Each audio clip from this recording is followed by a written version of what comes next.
A paz do Senhor. Você está no canal Rascunho Teológico. Eu sou o pastor Edivaldo Pereira. Nesta oportunidade estaremos trazendo uma aula estamos falando sobre escatologia. E a última aula nós falamos sobre os sinais da vinda de Cristo, os sinais do arrebatamento, né? E agora nós vamos falar do arrebatamento propriamente dito, as escolas de interpretação, né? Que se trabalham, se falam, né, de forma que Jesus voltará. Em 1 Tessalonicenses 4, versículo 16 e 17, Paulo faz alusão ao arrebatamento. Ele disse: irmãos, acerca do que já dorme, eu não quero que sejais ignorantes, mas os que morreram em Cristo ressuscitarão primeiro, e nós, os que ficarmos vivos, seremos arrebatados e estaremos sempre com o Senhor. Glória a Deus, né? Então nós vamos trabalhar esta proposta e inclusive as teorias que se tem com respeito ao arrebatamento. Visto que esses temas são temas difíceis, né? E muitos não gostam de mexer com ele porque ou não sabem, ou não entender o assunto, certo? Mas ele está à tona, faz parte da igreja, né? Então, quando vamos trabalhar sobre o arrebatamento, é um fenômeno, né? Um fenômeno que é alimentado pela fé. A nossa esperança é que Jesus volte, né? Na aula passada, um dos nossos seguidores perguntou sobre os dois arrebatamentos. Não seria dois arrebatamentos, seria a primeira e a segunda vinda, não é? É isso aí. Então o arrebatamento é um fenômeno universal. Toda a igreja de Jesus, independente da denominação, será levada para o céu de modo instantâneo, certo? Ou seja, todos aqueles que fazem a vontade de Deus, não é? Será um evento que ocorrerá em toda a terra no mesmo instante. Não será parcial, não, será no mesmo instante. Então o arrebatamento haverá participação tanto da igreja, quem estiver vivo no momento do arrebatamento, como também daqueles que fazem parte dela, né? Mas já dormem no Senhor, né? Em 1 Tessalonicenses 4,17, conforme eu já li o texto, né? Então a escatologia desse contexto do arrebatamento da igreja é um evento que desencadeará, ou seja, uma corrente de eventos, né, escatológicos que são profetizados um a um na Bíblia. Entre eles, por exemplo, nós vamos ver o período da grande tribulação, o surgimento do anticristo, do falso profeta, a prisão de Satanás, a volta de Jesus em grande glória, o julgamento das nações, o estabelecimento do reino milenar, dentre outros episódios que acontecerão. Então o arrebatamento da igreja ele ocorrerá numa data incerta, ninguém sabe, não é possível nem prescrutar, sob nenhum pretexto, sob nenhuma hipótese, porque de modo de qualquer aspecto de determinada data do arrebatamento. Não. Arrebatar é o mesmo que tomar com violência, é uma palavra que quer dizer harpazo, não é? A palavra rapaz quer dizer rápido, né? Da igreja que será repentinamente tirada da terra e levada para o céu. Esse rápido será por conta do Espírito Santo, né? O qual ele nos entregará para Jesus nos ares, conforme 1 Tessalonicenses 4,17. Trata-se de um fenômeno em relação ao qual não haverá tempo para que alguém se prepare. Devemos estar preparados quando chegar esse momento. Não haverá tempo de avisar alguém, qualquer que seja. Não haverá tempo para diálogo ou discussão com qualquer que seja, independentemente de qual propósito for. Esse fenômeno será muito rápido, compreende-se que é 7 milésimos de um segundo, não é? Então será repetindo porque será sem prévio aviso. E não é possível prevê-la, né? Veja Mateus capítulo 24, verso 36. E isso nós vamos trabalhar, quando vamos trabalhar essa proposta do arrebatamento, nós vamos ter que dividir em partes os estudos. As bases bíblicas do arrebatamento, os participantes do arrebatamento, os mortos que ressuscitarão primeiro, os vivos que ressuscitarão transformados e como será o arrebatamento. Então, é um assunto que eu já falei difícil, Pedro mesmo fez essa menção, o apóstolo Pedro, mas ele nos traz base, com certeza, para aprendermos sobre esta temática, né?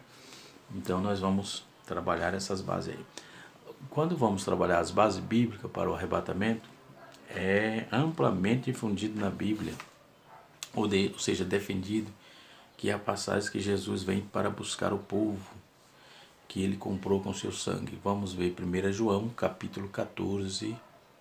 Vamos ver João, Evangelho de Jesus que João escreveu, capítulo 14, verso 1 e 3, né?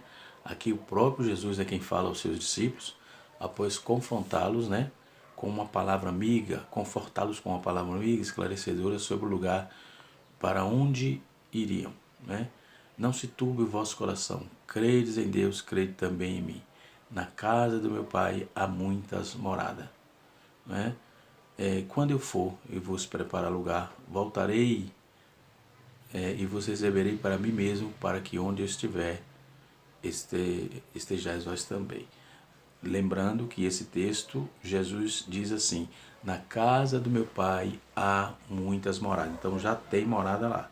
Se não houvesse morada, ele tinha mudado de discurso, eu vou preparar lugar. É isso que a exegese do texto nos aponta, porque ele sai dizendo, na casa do meu Pai há muitas moradas, ok?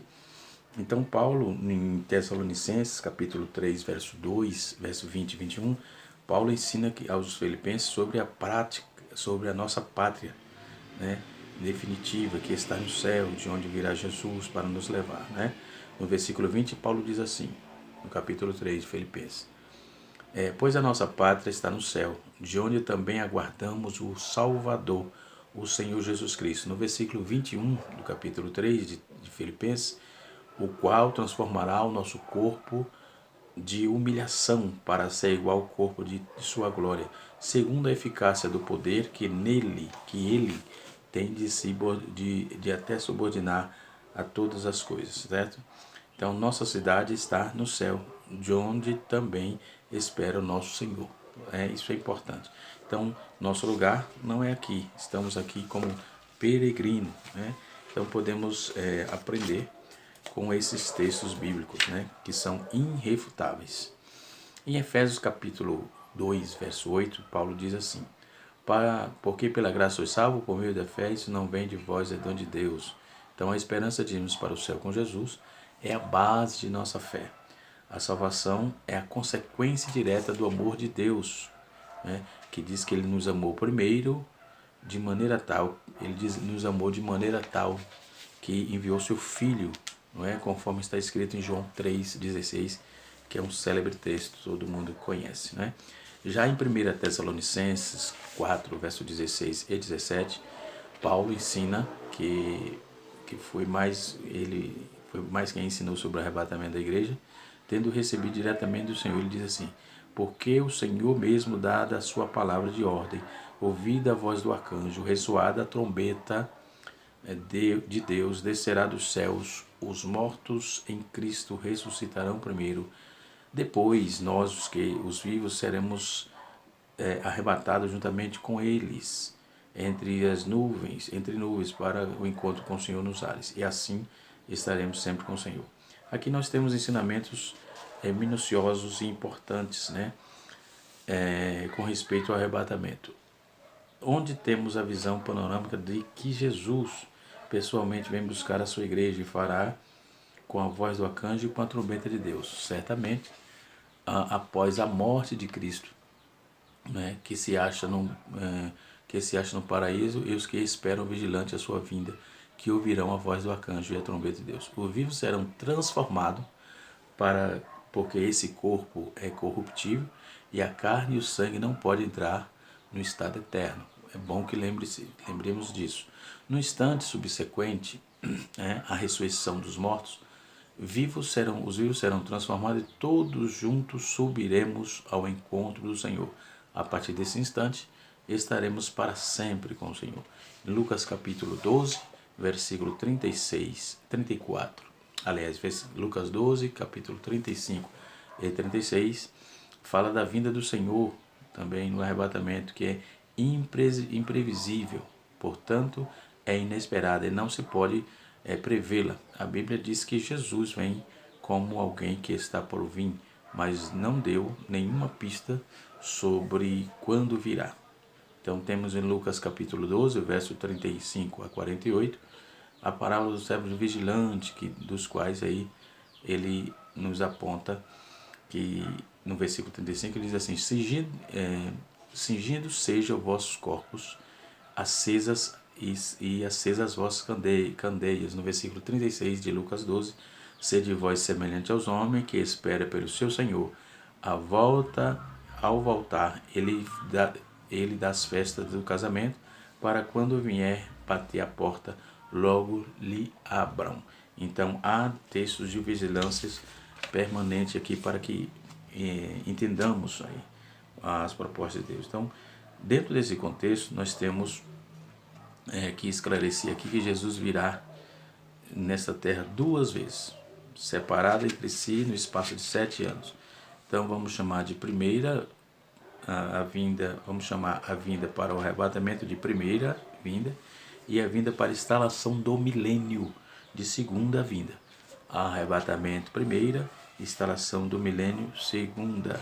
Muito bem, é bom que notemos e tenhamos isso em mente, né? Então vamos lá.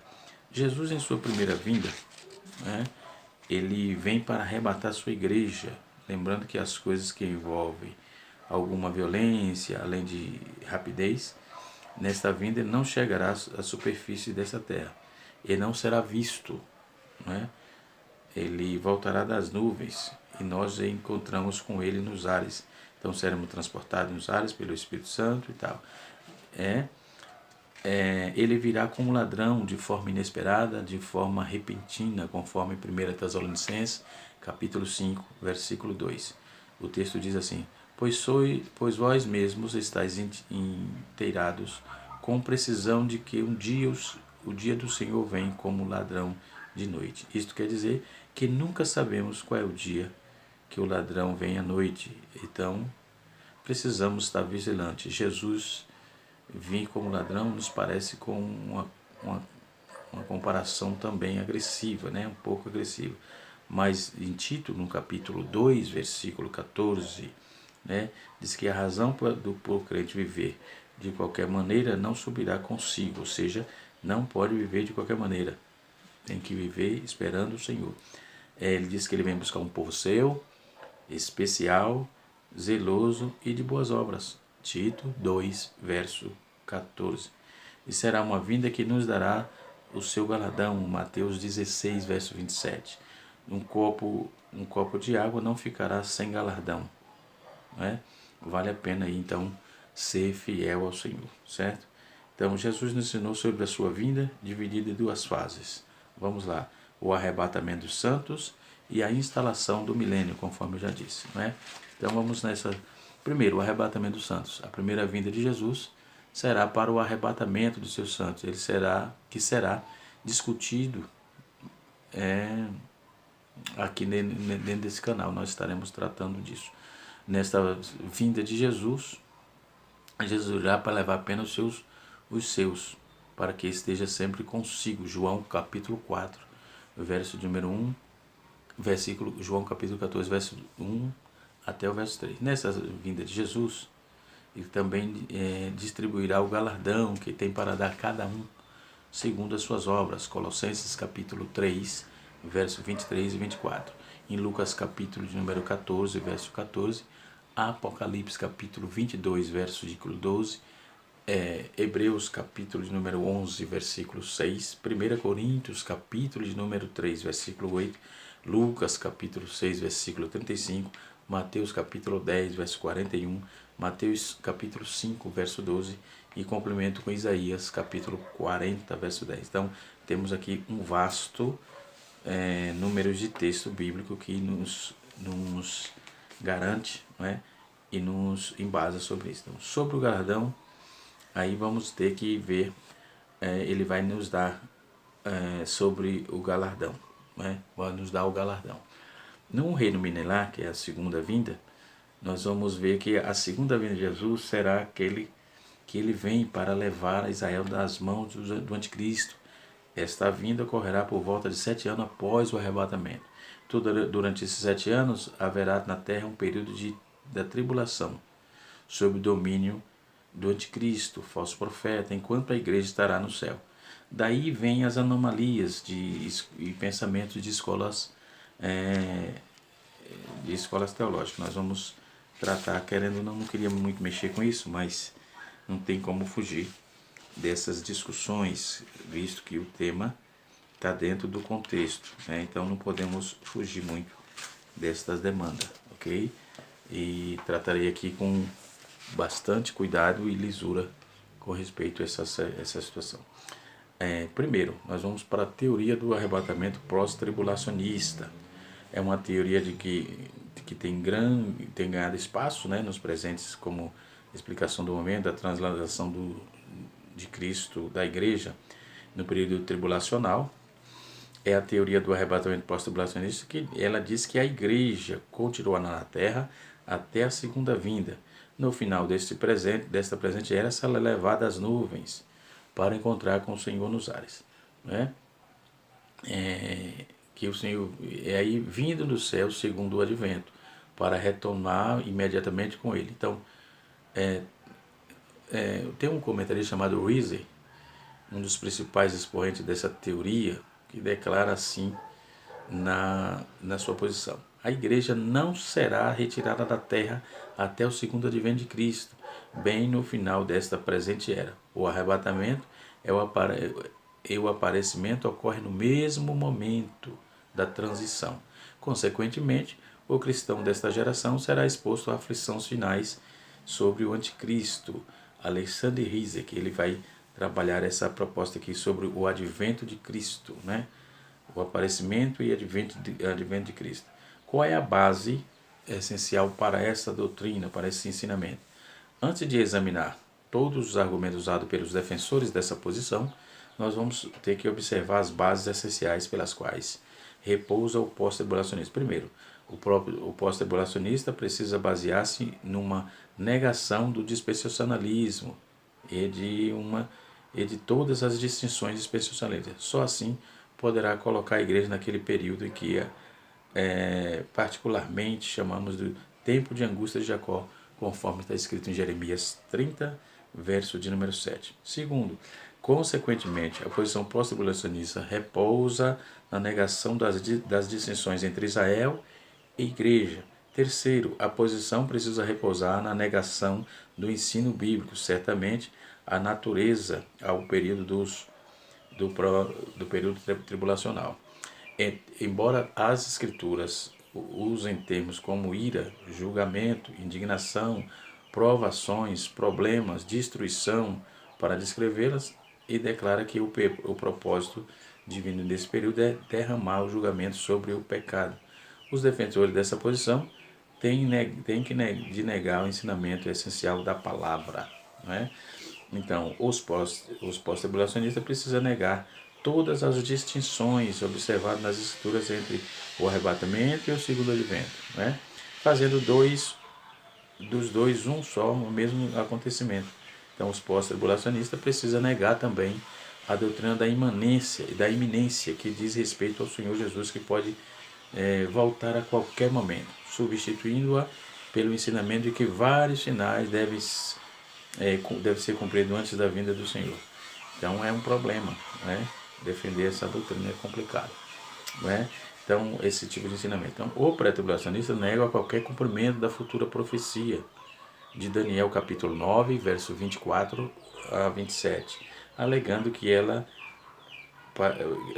para ela um cumprimento histórico, diz que já foi cumprido isso aí.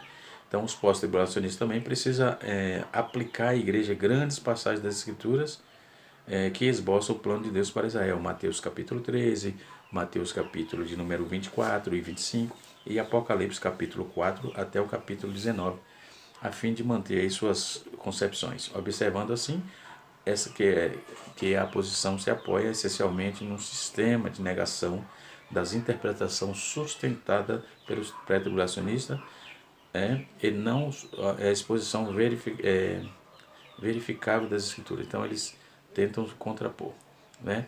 Já os argumentos essenciais dos pós-tribulacionistas, primeiro argumento, eles tratam do argumento histórico.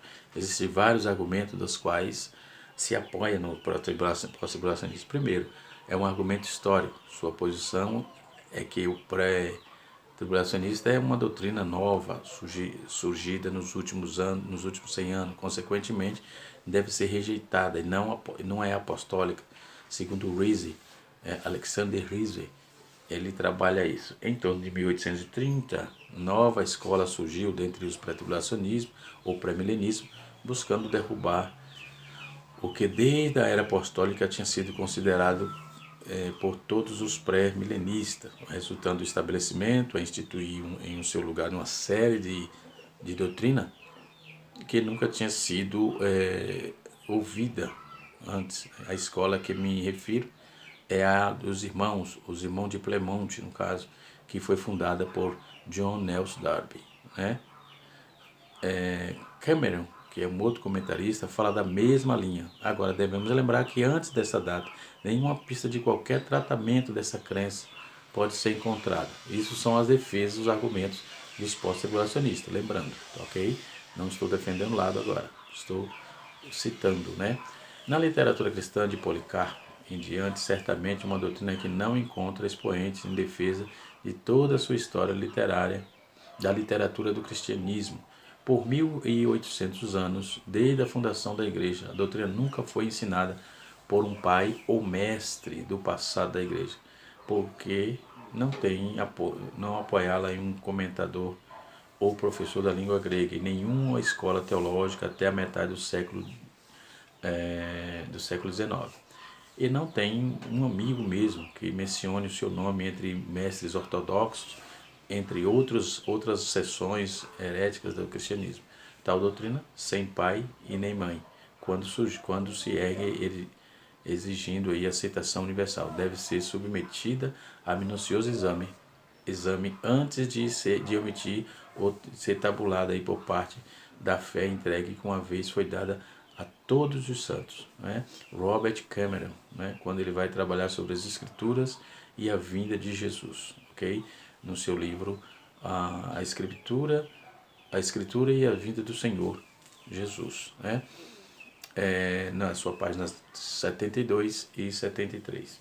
Em resposta a esse argumento, muitas coisas devem ser ressaltadas. Primeiro, tal argumento é um argumento de silêncio. Se a mesma linha do raciocínio fosse seguida, não se aceitaria sequer a doutrina da justificação pela fé, pois ela não foi claramente ensinada até a Reforma.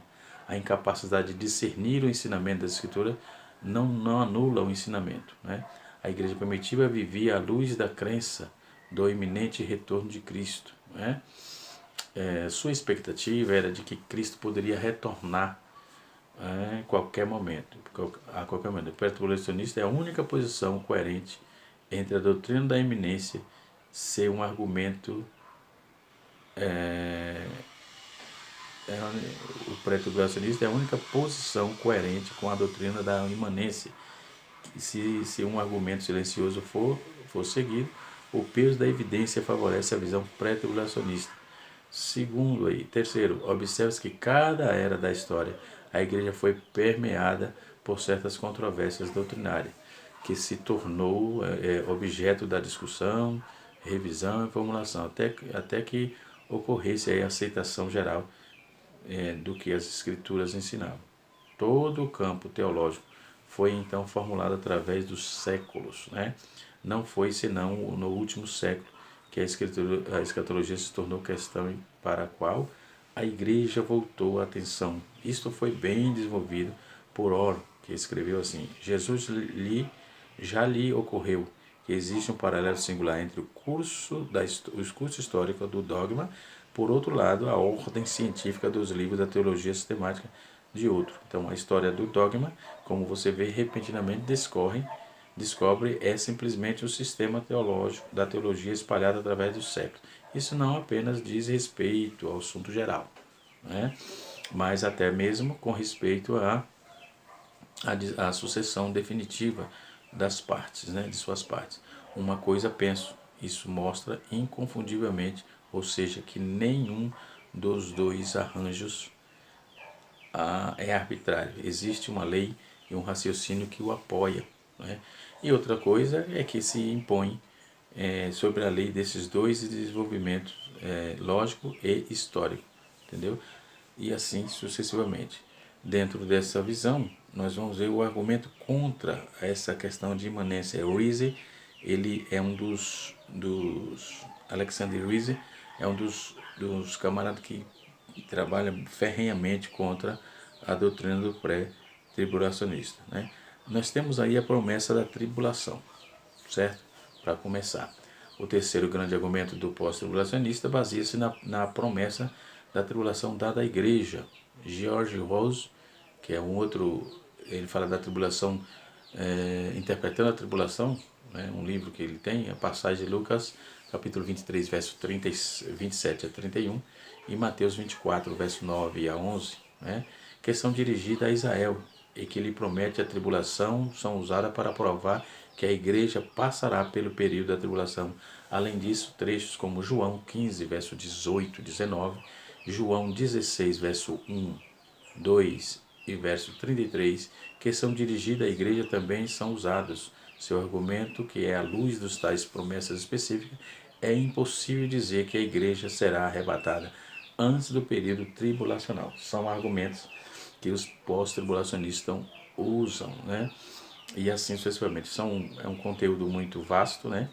De argumento e contra-argumento, e assim sucessivamente. De forma que, no contexto geral, Jesus vai arrebatar a igreja. Estejamos preparados para que sejamos arrebatados, independente dessas discussões. Isso aqui é no campo da teologia, ok? A teoria do arrebatamento pré-tribulacionista. Vamos trabalhar um pouquinho disso para finalizar o vídeo não ficar muito longo. Depois falaremos sobre o meso, ok? No outro vídeo, tá bom? A terceira interpretação predominante sobre a questão do arrebatamento na tribulação é pré-tribulacionista, segundo o qual a igreja, o corpo de Cristo, no seu todo, será por ressurreição e por transferência retirada da terra antes de começar qualquer parte da 70ª semana de Daniel. Né? A base essencial da posição de arrebatamento pré-tribulacionista, o arrebatamento pré-tribulacionista descansa essencialmente na premissa maior do que o método literal da interpretação da Escritura como complemento necessário, e por isso o pré-tribulacionista acredita na interpretação dispensacionalista da palavra. A igreja e Israel são dois grupos distintos para os quais Deus tem um plano divino. A igreja é um mistério não revelado no Antigo Testamento. Essa era do mistério presente escreve-se no plano de Deus, insere-se no plano de Deus para com Israel, né? Por causa da rejeição do Messias, de sua primeira vinda. Então esse plano de mistério deve ser completado antes que Deus possa retornar ao seu povo, retomar o seu plano e completá-lo. Tais considerações sugerem método literal de interpretação. Argumentos que são essenciais para o pré-tribulacionismo. Por exemplo, podemos apresentar apoio da posição pré-tribulacionista do arrebatamento, embora nem todos tenham o mesmo peso, né? Sua evidência acumulativa é grande, né? No método literal de interpretação, é franca e livremente reconhecida pelos amilenistas que há controvérsias básicas, né? Entre eles, o pré-milenista é a questão do método de interpretação empregado no tratamento da profecia. Não é? Um comentário chamado Hallis, ele diz assim: a questão da interpretação literal versus a interpretação figurada deve, portanto, ser encarada desde o princípio. Né? Oswald Harris diz isso. Ele vai falar sobre as profecias da igreja. Não é? Então, é um livro, uma obra dele. Então ele admite que, tendo seu método literal de interpretação das Escrituras, for certo, a interpretação pré-tribulacionista é correta, não é? Então, da mesma maneira, podemos ver que a doutrina da volta pré-tribulacionista de Cristo institui o reino literal, resultando do método de interpretação literal da promessa e das profecias do Antigo Testamento. Então, é natural, portanto, que o mesmo método básico de interpretação deve ser empregado na interpretação do Antigo Testamento. Seria ilógico construir um sistema pré-tribulacionista, né, sobre um método literal e depois abandonar esse método no tratamento da questão relacionada. Okay? Vamos trabalhar sobre a natureza da 70ª semana, para finalizar o vídeo, para não ficar longo, né? Entre as várias palavras usadas no Antigo Testamento, na referência da 70ª semana, os quais, quando examinados em conjunto, oferecem a natureza essencial e o caráter desse período. Primeiro, ira, nós vamos ver Apocalipse, todo um texto vasto, Sofonias fala disso, Paulo em Tessalonicenses trabalha isso. Julgamento, Apocalipse vai trabalhar isso, capítulo 14, capítulo 15, capítulo 16, capítulo 19, né? Indignação, Isaías capítulo 26, Isaías 34, castigo, Isaías 24 vai trabalhar isso. Hora do julgamento, Apocalipse capítulo 3, verso 10, isso eu me baseio muito trabalho muito a questão da igreja da Ásia, né? A hora da angústia, que é Jeremias 7, 37, a destruição, Joel capítulo 1, versículo 14, e trevas, Joel capítulo 2, Sofonias capítulo 1 e Amós capítulo 5.